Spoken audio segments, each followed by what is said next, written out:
recorded at least. It's not self, it's selfing, really. Self is already, you've given it too much credit. It's been elevated to a noun. It's not a noun, it's a mental activity, really. It's a mental activity. You weren't, it wasn't even firing when you first appeared in a body, seemingly, yet.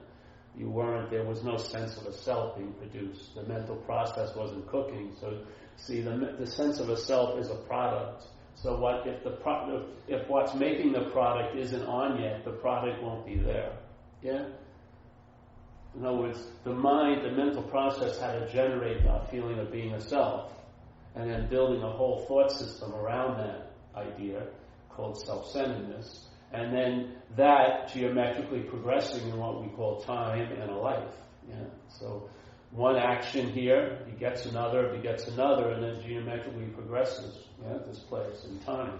It gets sort of like, let's say the mistake in a way, or the miss seeing.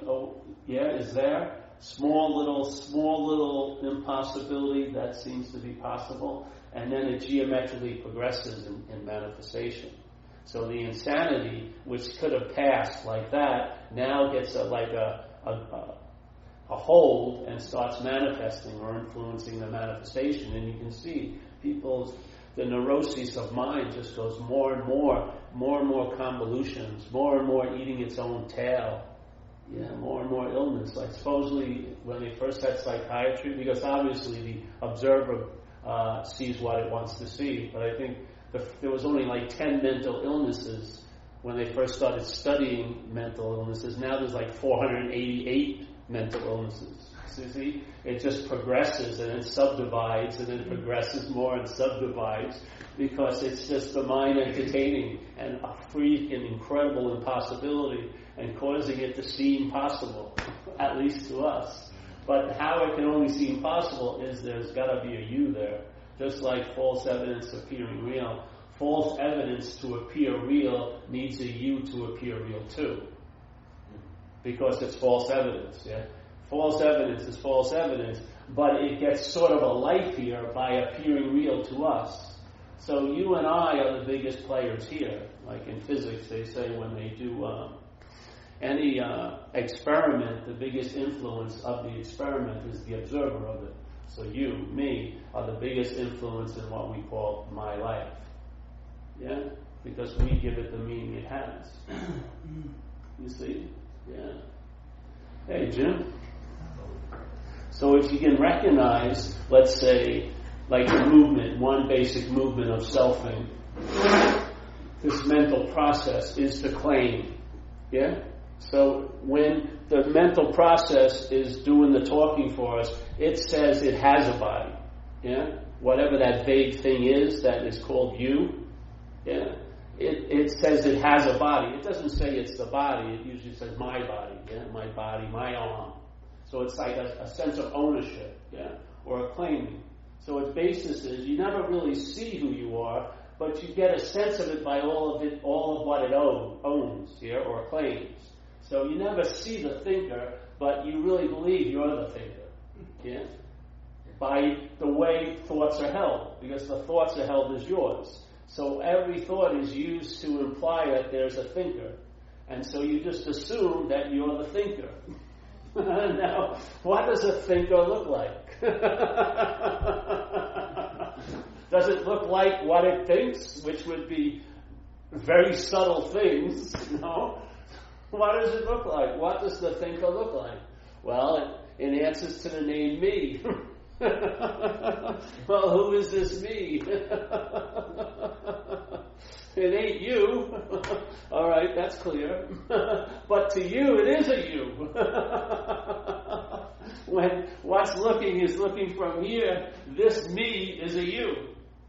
And right now, the you outweighs the me. I'm the only one that says I'm me. You all say I'm you.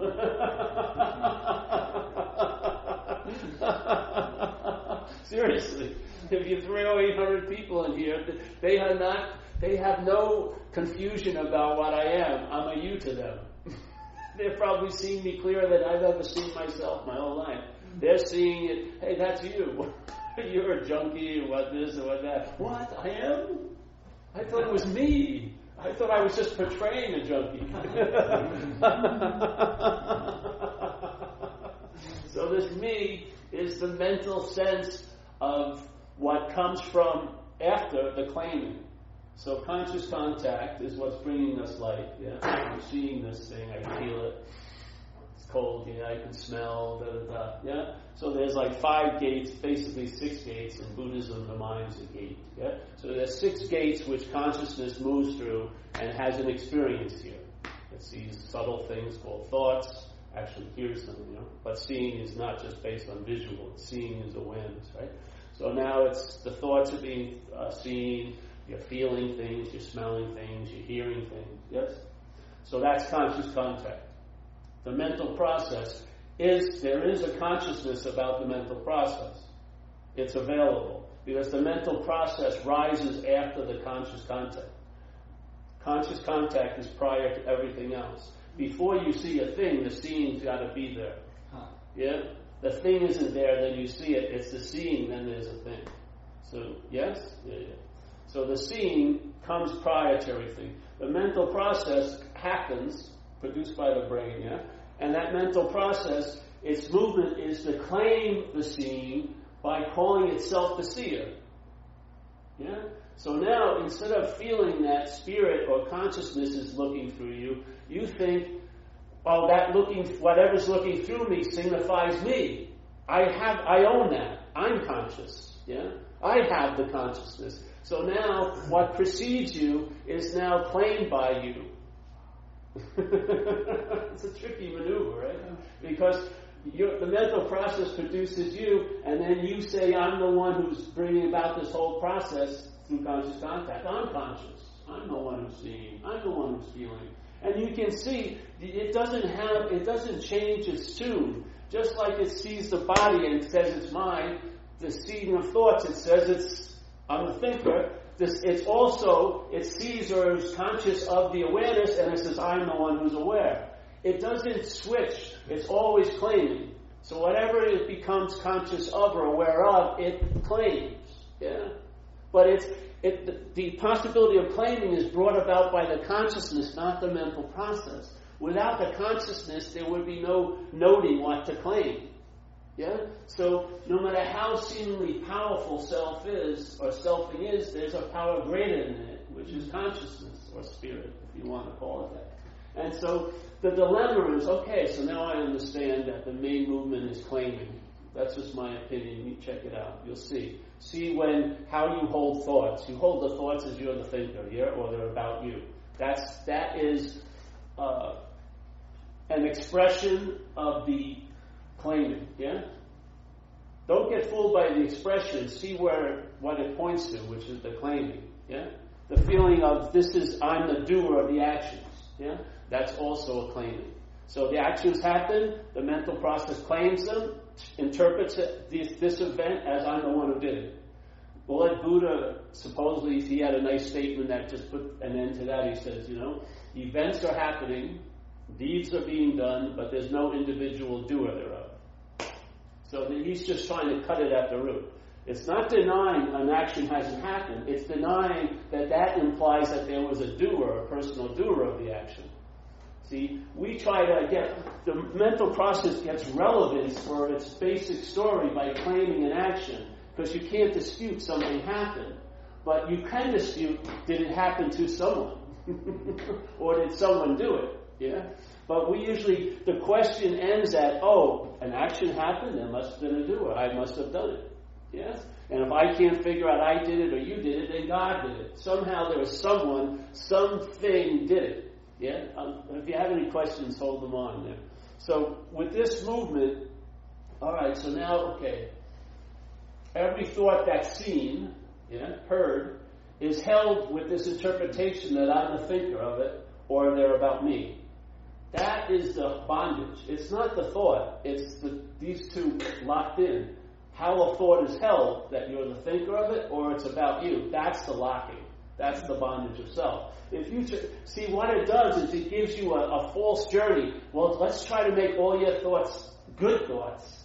Yeah? And we'll try to deny the bad thoughts. You're on a fucking goose hunt, yeah? It's sort of like Dracula joining all the vampire hunting, yeah? He's totally willing to kill all the vampires because then he never questioned the big vampire, him. So the selfing is totally willing to give up a lot. Oh yeah, let's try to, practice affirmations all day and just make the bad thoughts, forget them, and have good thoughts. All presumed based on that you're the thinker of it, yeah? You see the leap? If you're the thinker of it, then you should have some control. And that's what's so confusing, is it doesn't seem like you do. Yeah? If you're the thinker of the thoughts, you should be able to say, hey, I don't want to think this way. Mm-hmm. But the feeling of that you thought it's after the thought already has been seen. It's already locked in place. You're responding not before the fire, but after the fire. You're trying to put the fire, you're trying to put the fire out is how it keeps burning. Yeah.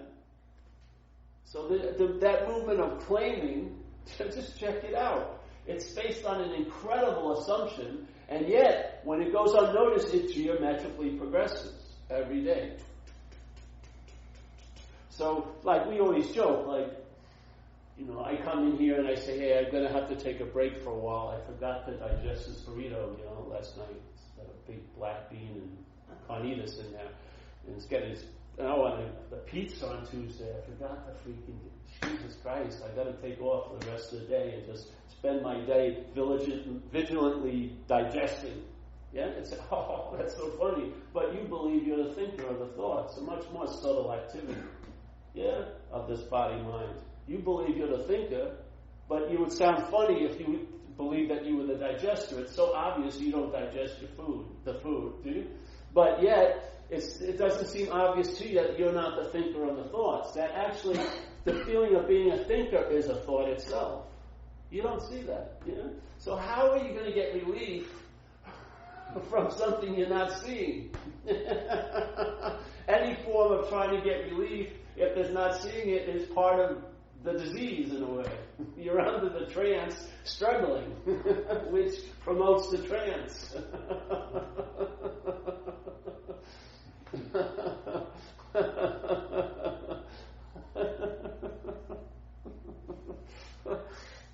I spent hundreds and hundreds and hundreds of hours, I didn't, but the mind did, in its own noose. To be released from that gallows, I can sort of tell you about the procedure of the hanging that you're involved with every day.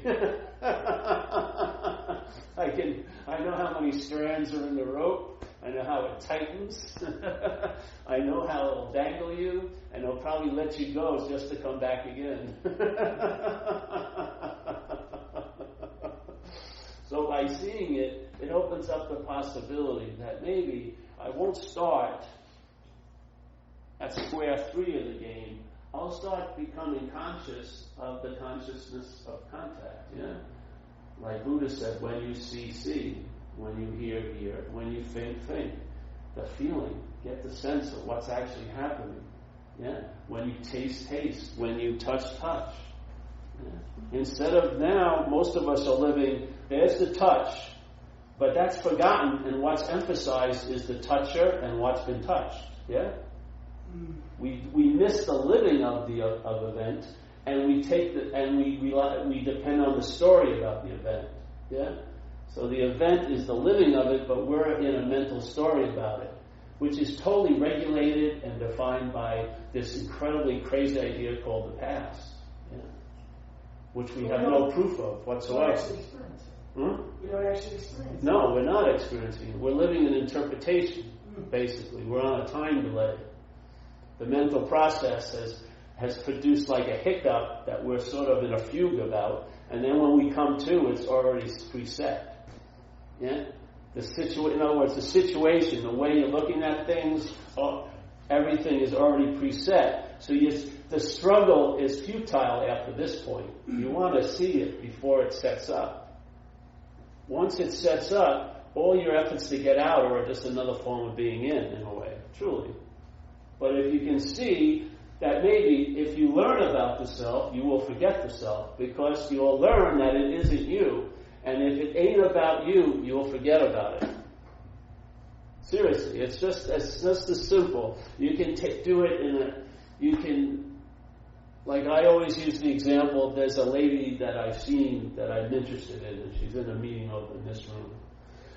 And I'm thinking, all these wild ideas, have my first baby with her, and this, and I don't even know her, but my mind's running a great story about it. And I'm getting mentally excited, which is going to lead to an incredible disappointment, but, it's like a mental rush that flattens out all the time. But there she is, and I'm here doing a talk, and I know I should be here, I know I should be present. I may be trying to be present, but my attention and interest keeps going to the conversation because I'm hoping she says something about me, because I will totally not go for it if I feel I'm going to get rejected, because that's much more important than even living my dreams that I think she's going to fulfill. I don't want to get rejected. No way.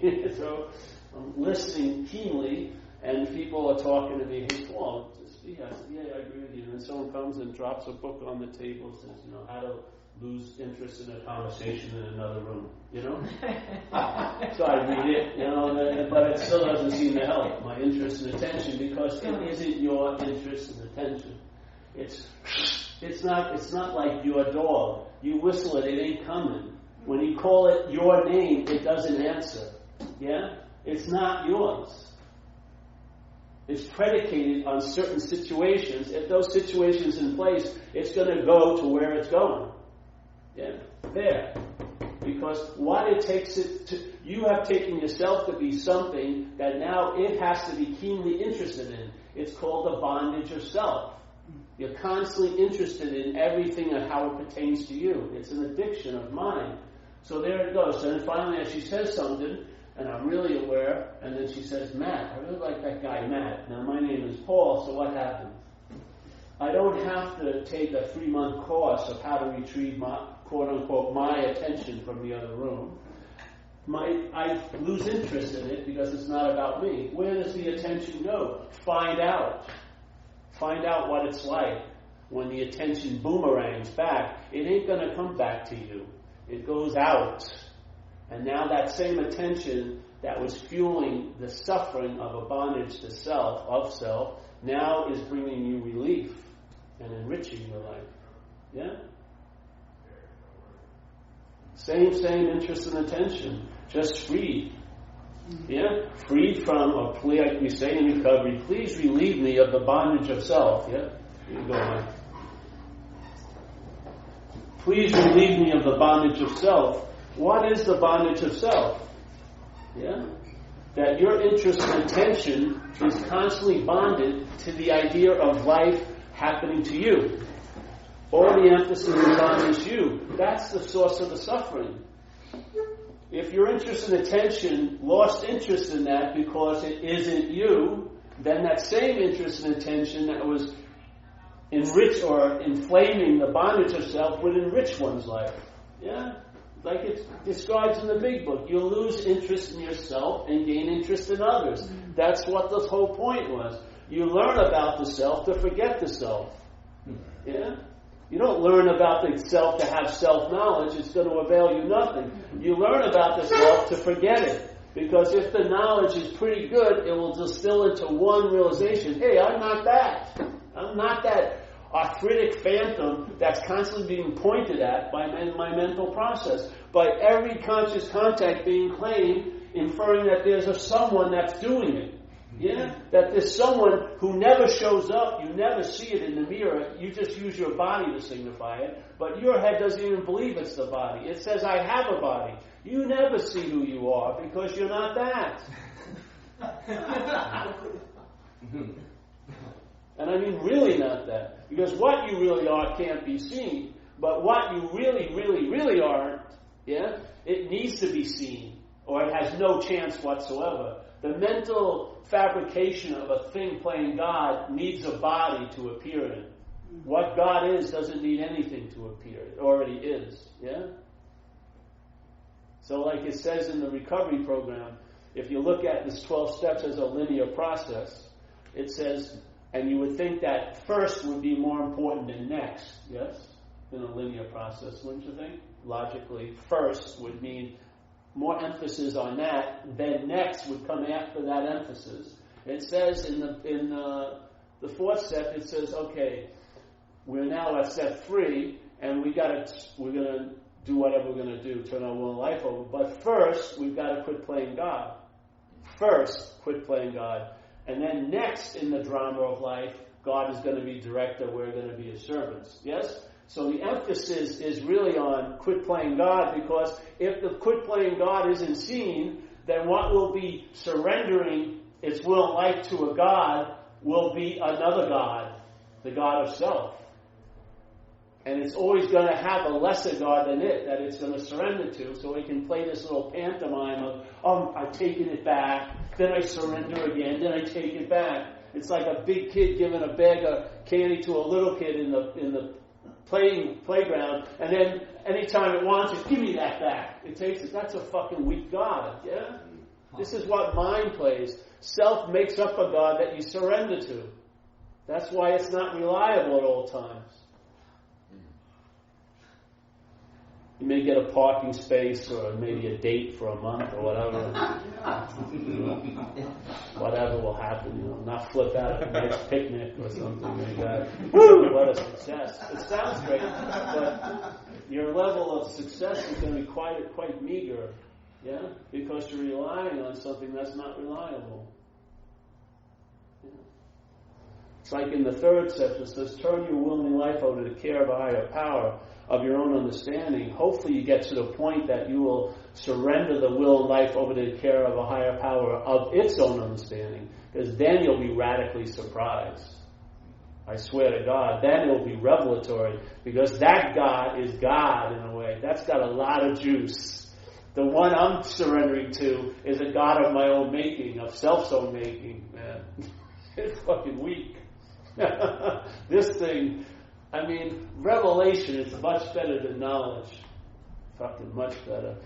To know is nothing like to find out. So if you can suspend the system of self-centeredness,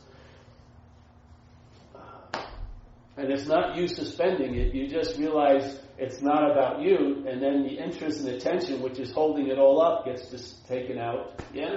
And then the house of cards is seen as a house of cards. Yes? And all those cells have an open door. You're the only one that's living in it as if it's a cell. And it's a mobile prison. It's wherever you are. Yeah. You're not leaving a certain place and now you're free of the prison. Wherever you leave, you take the prison with you, because you're bonded to self, to the idea of being a self. Yeah? And it promises to bring about and manifest all those things like happiness, joy, sense of freedom, but it doesn't have a clue how to produce that. Yeah? So it's constantly filled up with advertising, but if you just say, where's the happiness, joy, sense of freedom? Well, it's still in the factory, we lost your order, the invoice. You did something. That's what usually it does. You're not practicing enough. If you practice harder, then you will deserve it. Yeah? And we fall for it all the fucking time. And then tick tock, tick tock, tick tock. And then before you know it, man, the geometrical progression has gotten pretty fucking extreme. And now it doesn't seem like there's any way to retrace your steps. Yeah.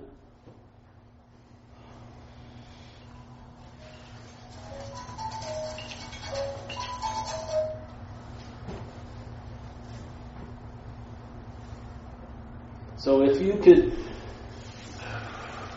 see, I fundamentally know and have a strong feeling about that nothing ever happened, actually.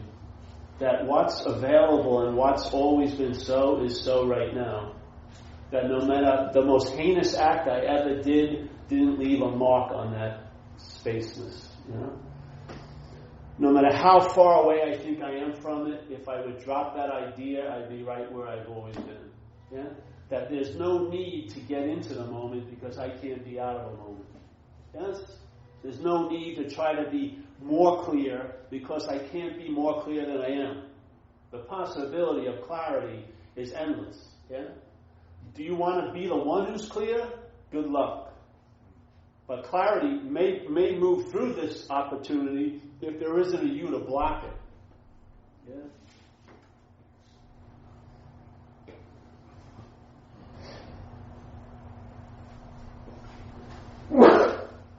So, in addiction, what I wanted to get out of was a mental here. I thought it was here, yeah? But in fact, it was a mental here. The mental here was filled with there and then, past and future. The mental here has nothing to do with here. The mental here is a conveyor or a vehicle of the entertaining of a mythical idea of a past and a future. Yes? That was driving me fucking crazy. I wanted relief, but I took it to be here. Yeah? And so the exact place where the solution was, I had the utmost drive to get out of here. And the only solution to the here I wanted to get out of was to be here. Yeah. It was the only solution. To really be here was my solution to the mental here. The mental solution to the mental here was to get out of here, which enforced the mental here more and more and more and more and more and more. And also started to spin out incredible consequences here. Going to jail, 2 years in programs, all this stuff, all these demonstrations that something was wrong, and I couldn't read the tea leaves because I was not reacting or responding to it here. I was responding to a mental here, and it was scaring the living hell out of me. And I would do anything. I would pay any consequence tomorrow not to feel uncomfortable now. And I felt extremely uncomfortable when I was obsessed with this mental here. And it doesn't seem, how can I get out of something I can't be in? That was the fucking dilemma. If drugs could have taken me out of here, I would have been long gone. Because I was a perfect devotee to drugs. I'd match my devotion to drugs to any spiritual devotee in the annals of spiritual history. I gave everything away. I prostituted myself. I took whatever I could from you and gave it away. I loved it. True devotion. I loved cocaine. I loved shooting coke. All of that happened. I took it as far as I could before the consequences of what I gave up, and there was no real transcendence because I can't get out of what I'm not in. I was trying to leave a mythical place called this mental here. And if I could have, I would have, but I can't because it ain't. Yeah. That's the dilemma. Turn the light off of you, look at the situation. No matter how devoted or how much zeal you have about getting out of somewhere, if you're not in it, it's not going to work. It's going to produce a hell. Literally. You're going to produce a hell out of what you think is hell.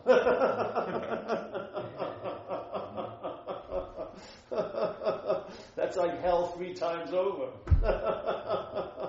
So,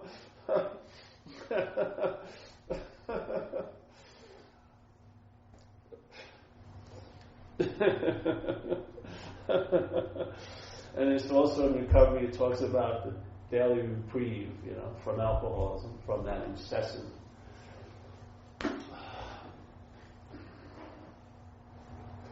The obsessive taking everything and seeing how it pertains to you, which is really irony.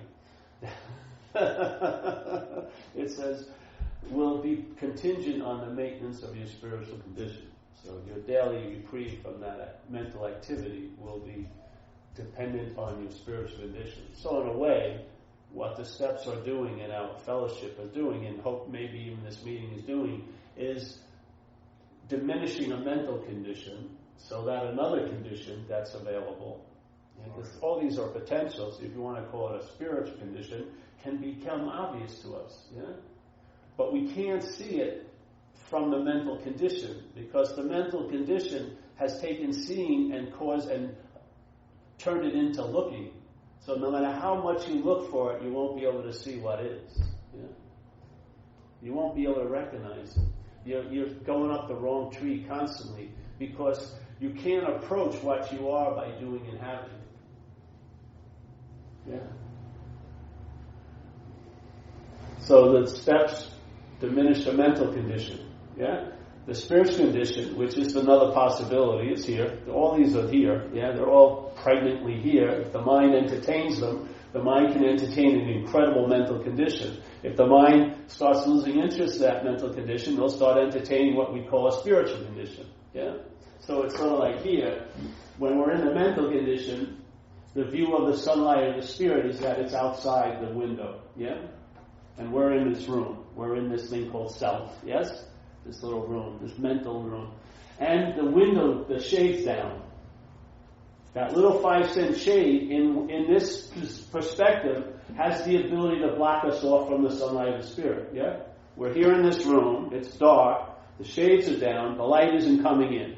And so when you're in a dark place, you have to base everything on like speculation. Yeah? You don't really know where the door is. So you make up an idea, or someone's selling you a map to where the door once was, and you don't know how to travel, so you're bumping into people, you're not processing well, so you make up preemptive excuses, and you get knee pads, so you don't hit yourself in the thing, and all this activity instead of just turning on the light. But we're even talking about, here you are, this is self-centeredness. So it only looks like the only way I can get to the sunlight of the spirit is to do something, get to the shade, or have someone else help me, pull the shade up, and then some sunlight of the spirit will come in, and I'll feel better, yeah? Because that's what we need, is light. But what happens is, then the shade still has the potential to block off the sunlight of the spirit. Yes? Based on what? On the take of this whimsical God called self, so the God may say, oh, you're disconnected, then the shade seems to be down. No, you got to do something again. Or you have to be exiled in the darkness. I did something really bad, and someone who's done something bad can't be in the light. All this fucking bullshit in your head. So then it's this whole game of turning up, this and that. We're saying, possibly, if you're not that, which is setting the sense of being in this room, this idea of being a self, you're on the other side. You're in the light. You still see the shade, but now the shade has no power to stop you from seeing the light because it's only blocking the mental room that you're not in. Yeah, right. You're not in the mental room. When you're in the mental room, it's as real can be. You really feel disconnected. You really feel connected. You really feel, I did this retreat, the shade was almost all the way up. I went home, I fucked up, it's down again. Yes, and that's what seems like happening. But in fact, the mind, the same mind that's playing with that, can give up or lose interest in the center of this whole system, and it sees itself on the side of the light. Just like if you were on the side of the sun, the clouds have no power to stop you from getting light anymore. You see the clouds, but you're seeing them from the sun side. That's exactly what this is like. You entertain a possibility, just entertain it. You start getting information about self. It distills into I'm not that. You suddenly are placed in a position of neutrality with no thought or effort on your part, and that neutrality is outside the room. You're in the light. Yes? You're in the light now. And in the light, there's no out of the light. There's no possibility you can be out of the light. Because you see the room as a mental construction. You see the door, you see the shade. It all seems real from here, but it ain't real from there. Yeah? It's lost its ability to influence you anymore. Because you're not giving it the meaning of reality anymore. The light is the reality. Yeah? So what happens? You travel lighter through many rooms. Because no matter if the mind says the shade's down, you don't fall for it. I don't care if there's 12 locks on the door, you don't fall for it. You move through mental experiences and everything like that, but you're always in the light. You've never not been in the light. Yeah. Nor will you ever not be in the light. No matter how the mental condition portrays the quote-unquote you, it doesn't fucking matter. Because the light overrides it. Yeah? The light outshines the circumstances and the situations of a mental interpretation. Yeah? You travel lighter. And in a sense, when you travel lighter, you'll know the problem. You'll know why you weren't traveling lighter. You'll see it. You'll see the rock. And you'll see it not as yours, so when you put it down, you won't look back. when it starts screaming, the sirens of Ulysses, oh, but you forgot. You don't buy any of its little hooks, You just walk away and you're a free person, like a free-range alcoholic. Yeah, you got to, this body and this brain has to follow a few parameters. If I shot coke right now, I'd probably put out the donation basket really fast.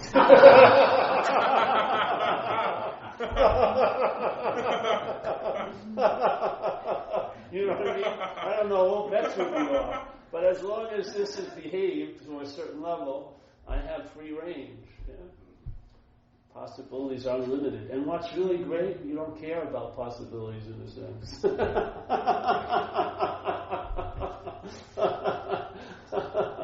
What is way more than enough. If you really had a sense of what is, you wouldn't be asking for more of it. You really wouldn't be.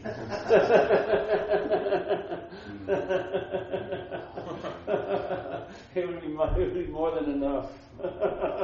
You'd actually back off, please. Please. Let me hold on to some of these pretenses, please. It's scary. Free-forming. I need it, like it says in the Bible, the Son of Man has no place to rest his head. Yeah? It's sort of like that. The mind has made this like a flagpole for a lot of reasons. It makes up a sense of false security, like you know what's going on around here. Where this place is just a mystical, magical mystery tour. It's just, yeah. So, you may think you want things, but there's a lot of reasons why you don't want the mind. But this doesn't have to be a rush. It just can drop, it just downloads, and then you just start traveling lighter on a consistent basis. And that's sort of like, that's damn nice, really. It's a really nice gift. And what's really beautiful is the reliability of it. And it's really worth the word solution. Most solutions here run out, They have an expiration date or something, they get weak, and then the overriding quote-unquote problem seems to eclipse them sooner or later.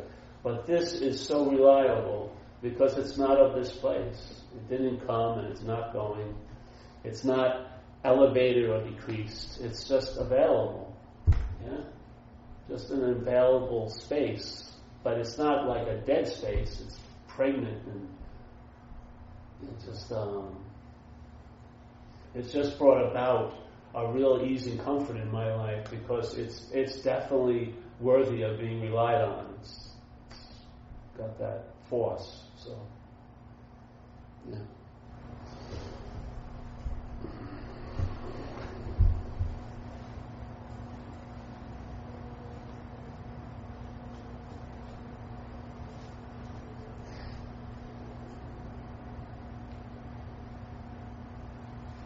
So just check out the claiming, yeah?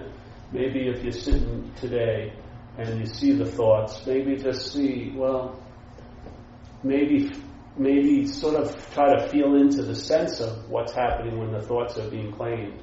Like that there's a thinker. You'll get a feeling that's being produced. It's not there. It's not organic. It's a mental contraction in a way. So the claiming occurs and then it produces a sense of being the one who's doing or having or smelling or thinking or worrying or this or that, yes? And so you may see the production. If you see the production, there'll be some free samples that I can't be that.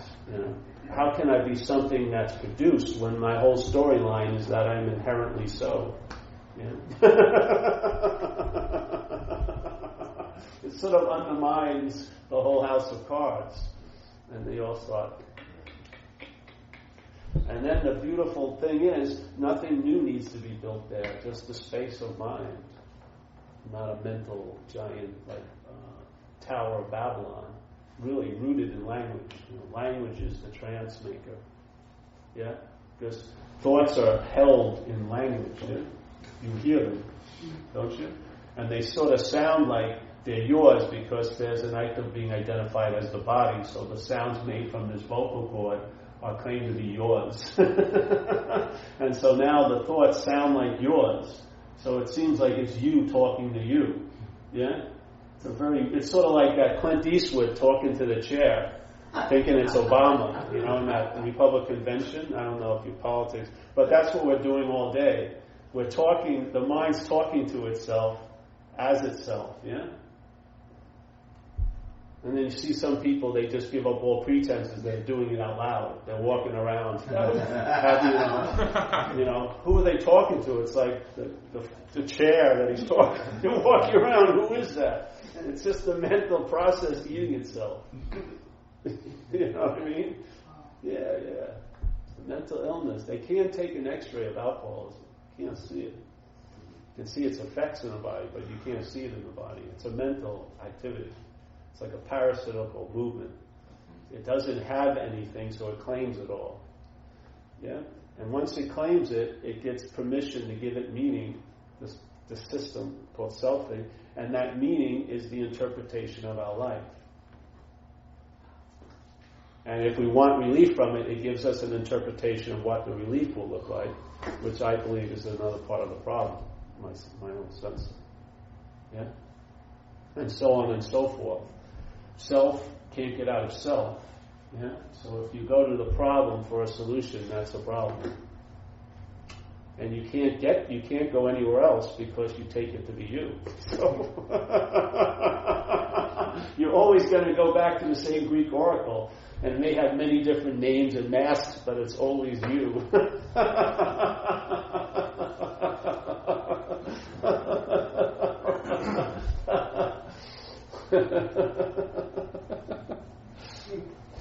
It could be really frustrating if there was a you, but there isn't a you, so it gets to be hilarious, really.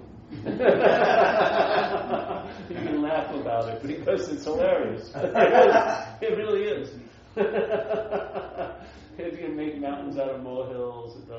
It plays with time. See, the mental process produces a feeling of you, and yet there's the feeling of you that thinks that you're doing the production. I'm selfing, or the selfing's attacking me. No, you're at the end of the line. The mental process has made up the feeling of you, and now you're standing here and you go, oh, I'm actually the number one. I'm the cause of this all. And it's all happening to me. That's fucking selfing. It isn't true. It uses time because there's nothing real called time. It uses time, and so it produces a product, and the product feels like it was historically there before the production. So you believe you were there before the thought. You're remembered, bro. Larry is remembered all day. That's all it is. Everything that happens is referred to something that we believe once happened. There's everything. There isn't just re-feeling called resentments. There's rethinking. There's rehashing. Every feeling is a re-feeling. Every thought's a rethought. Everything's a rehashing. You know why? Because when it rehashes it, it remembers you. The mental process remembers you. And so you get remembered. If the mental process wasn't doing that, there would be no you to be remembered. Yeah, you'd be alive, like when you're surfing or having sex or whatever does it for you. You'd be just that most of the time. Because you are being remembered. The mental process, by claiming this moment, says this moment reminds me of a past moment. And you know who was in that past moment? You! You were in the past moment. You're not going to remember a past moment without you in it. You don't see it? The correlation? Every past moment is remembered because you're in it. You're not in this moment. You're not. So it uses this moment to refer to a past moment that you are in. Because you're not in this one. That's why it has no interest in this moment. It doesn't. It only uses this moment to remember a past moment because then you were in it. You were definitely in the past moment. But you have no evidence that you're here.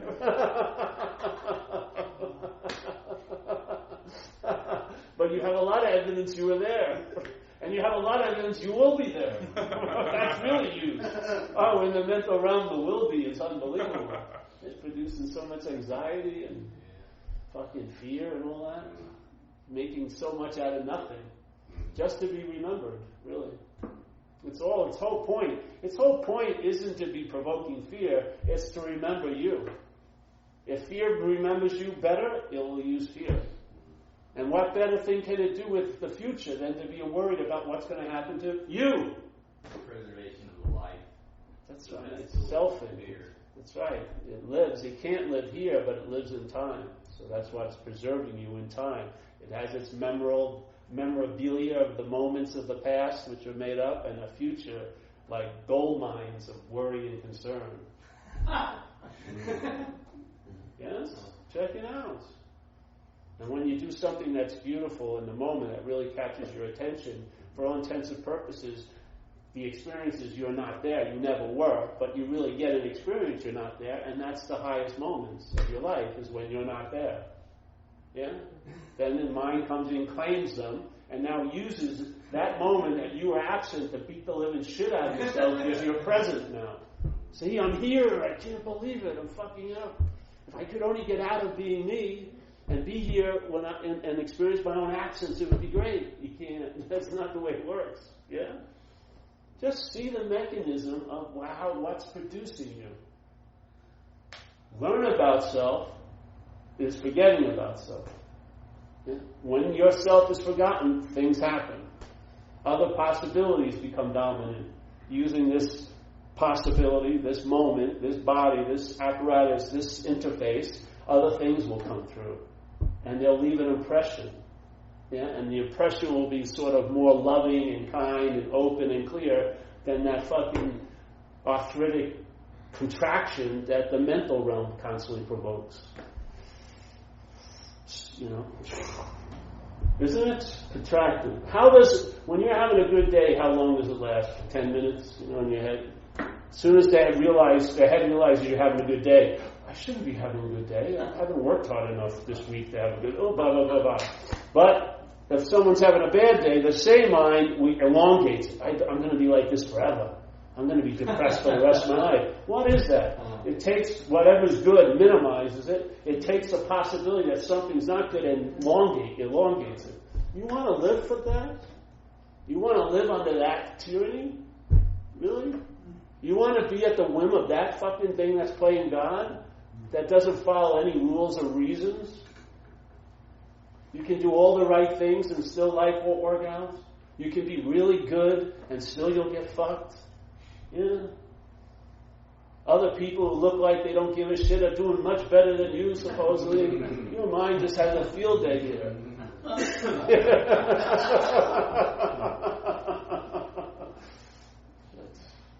There is a solution, though. It really is. And sooner or later, in a nanosecond or over time, you'll realize the solution to the problem is that it's imaginary. And you're working really hard at the imagining of it. Yeah. You are a participant in a really big way, not as an individual entity, but as mind. You're dreaming this place. Yeah? And you're giving everything you dreamt the power to affect you. The dreamt tiger can only scare you as a dreamt object. If you don't take yourself to be a dreamt object, the dreamt tiger won't scare you anymore. But as long as you're the dreamt object, the dreamt tiger has the ability to scare you, because that's how you're seeing it. You're not going to break away from that, not as a dreamt object. If you could have, you would have already. You can't. You're locked in. The system locks itself in. Self can't get out of self. The system locks itself in.